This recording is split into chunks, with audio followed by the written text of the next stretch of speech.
This is 3CX version 20. This is FreePBX version 16. As you can see, that has stuff on there. There's data, and this has this has nothing. This is brand new right out of the gate. Nothing here. You can even look and see how long it's been running for. Look at that disk usage.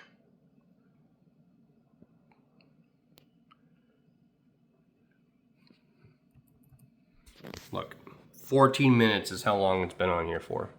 There's nothing.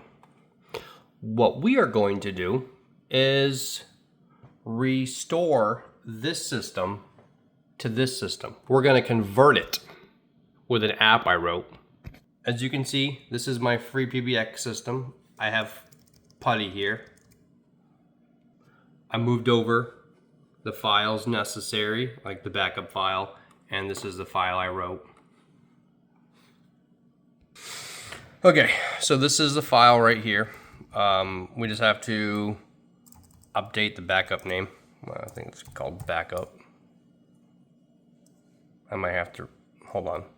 Let me rename that. Because I don't like special characters. Rename. Perfect. Now we'll go back here. Rename. All right.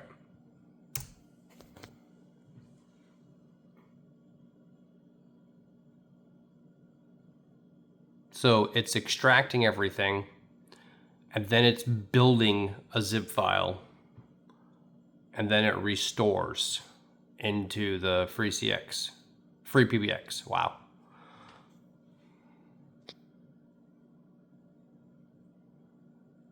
I'm gonna pause this while it does its thing. Well, before I do that, the one thing that this does not do is time conditions, because if you know anything about 3CX, you'll know 3CX has called office hours. So that doesn't translate the same way. So you'll have to do, there's a couple different things you'll have to do, but you'll see when the system's done. It tells you, okay, so everything's done. It tells you right here what needs to happen. So because Endpoint Manager, I don't have that yet, but I'll show you in a minute. Okay, so Endpoint Manager, it tells you right here, the placeholders use 1.1.1.1 because I don't really know where you're going to have your servers. So, and I mean, there's nothing, it's not upgraded. So, but when it's upgraded, your stuff will show up here. And then you go extensions. Boom, there's all your extensions. Inbound routes. Boom, inbound routes. There's your IVRs. Voicemail. Boom, there's all your voicemails.